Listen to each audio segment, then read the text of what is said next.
All right, start the third quarter. Nice big ground ball. Great game by number 9, Matt Irvine, senior.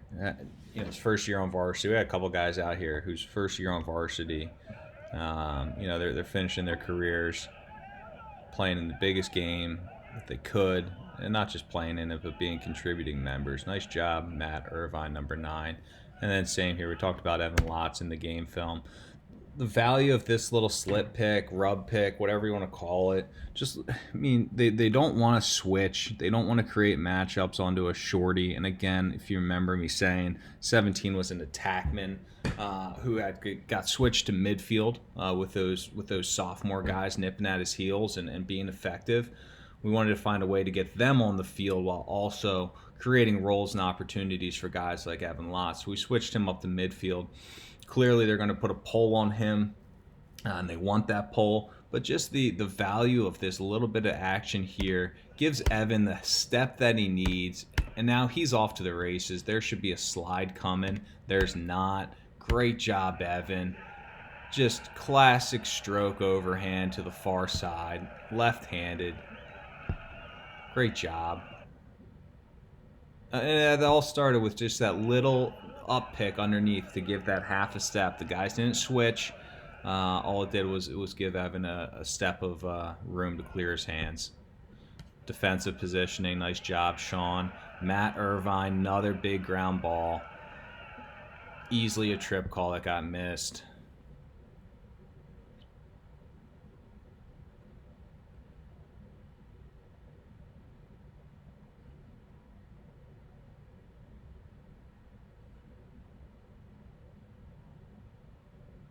Just a bum pass and lost track of it.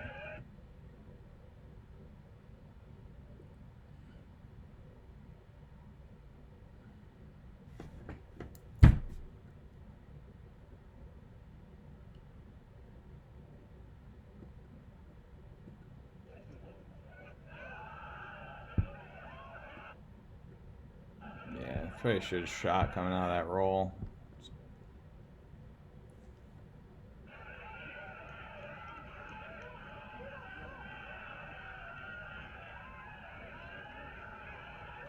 Sorry, let me back up just a second here.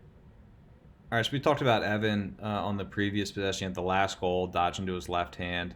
He's a right-handed player, but this pull does a nice job of staying all over him. But one thing I wanted to point out is when you get a guy that's right there, all right, that gets to that point on the field, whether he's a right-handed player or a left-handed player, good Lord, especially if he's a left-handed player on this side, which would be rolling back to his left hand, or if he was a righty on this side rolling back to his right hand, you're all set up to slide and support. This guy, again, step into this lane here. Stop going to play your guy at X before you need to. Get up here so that Evan doesn't get quite as low. And then time this. Everyone's asking about slide timing. This is it, man. You got the back of his head. You see him hitting the brakes.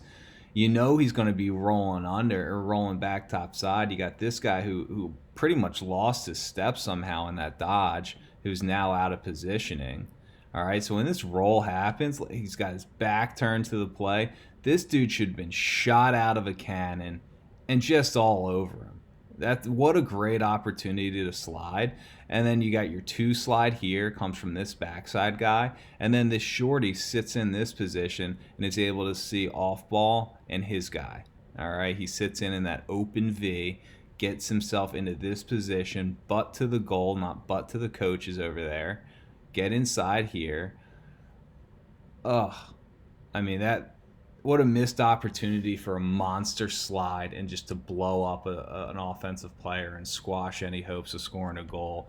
Evan comes out. That should have been a shot. I told you that guy was out of position. He didn't stand a chance. You got so lucky, 14, that Evan didn't step in and pull this trigger. Instead, he tries to look for the feed inside. But holy cow, I mean, where's the 2 slide, dude? Like, what are you doing? Even your teammates looking at you like, dude, get there. Get there. He's not there at all. As close defenseman, It's not that you are better at defense because that's the only spot on the field that you play. It's that you're in these low positions here where you can be seeing upfield and helping to direct traffic. All right. Like, I don't know what this guy's deal is. Maybe he's an offensive midi. Maybe he's a defensive midi who just kind of was unsure of his responsibility because you got a couple good threats out here. You know what I mean? But as these close guys here, you can see the whole field. All right, so you need to be the quarterback sometimes. It can't just be the goalie who's focused on ball. All right, that's you down here on this low GLE, helping your teammate out on the wing, telling him to get where he needs to go. Haverford's lucky to come out with a stop on that one.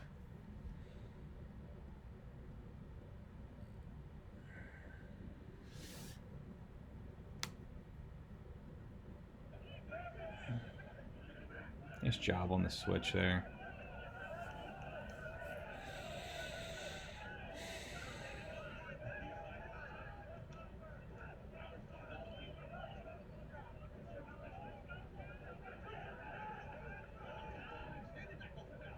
That's fine. Nice job. So they're in a zone here this whole time. It's just a little discombobulated. It starts off with Timmy Mitchell, 25, just being strong on ball. He starts to lose a step, and great job Buno recognizing and stepping off. What a great switch. Again, just kind of squash stuff as it happens. Jake steps out. So Jake had gotten drug all the way up. Usually Jake's here, the other shorty's here, but we had gotten sloughed so far over to this far side that Jake rotates up. Now you'll see Cooper come across here. He's not sure if he should be replacing Jake low, not realizing that this guy's running Jake right back down to his spot. So he gives a little support. Jake runs through it. And ultimately, we're all balanced up here. Maxon on the crease, Jake and Cooper's next in the rotation there. Probably didn't have to come back so high given there's two guys out there.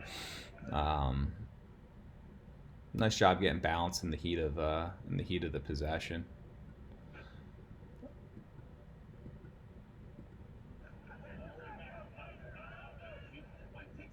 So you start to see on the far side here, Timmy Mitchell, 25, starting to change his footwork approach. All right, when he finally does give the alley here on this dodge, look how spread this guy is. He's starting more squared up. All right, now we're starting to change that approach a little bit to not give such a clean run down the alley. Jackson, get your butt above GLE. This drives me crazy, defenseman. Dad's on the sideline. If you're sitting over here and I'm all the way over here, do me a favor, tell this defenseman to get above GLE. This drives me crazy. Your guy is not a threat to score back there. This guy is a threat to slip underneath. We don't need to slide. If we don't have to, get yourself above GLE. Holy smokes.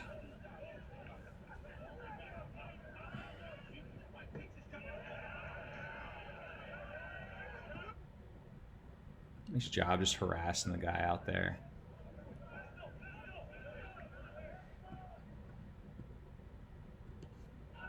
Bunch of footwork. See the change? That's squared up. Now all of a sudden that alley dodge becomes a lot harder. There you go, Jackson. What a difference that makes. Look where 33 is this time. Look where he is. Great. Look how much closer Max can be. Great. Look at Buno getting all the way down. We're covered up. The only thing I'd say, Coop, open your hips up a little bit so you can see man ball. Your butt should be to the cage here, 24. If 24's butt was to the cage and he could see both the ball and man at the same time, this would just be beautiful. Yeah, you get slipped up, but no worries. The slide guy doesn't need to go. Your support guy's there. Just awesome. And here's Jake, just all over this guy again out there.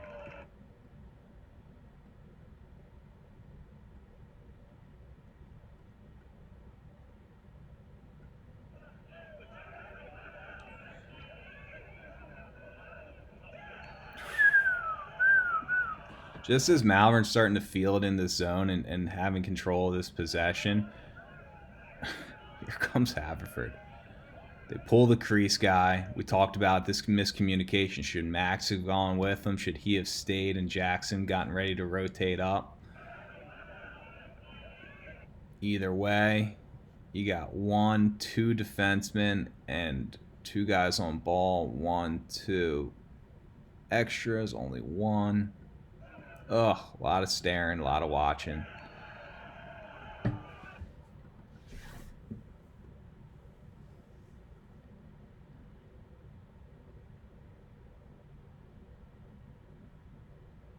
Big ground ball.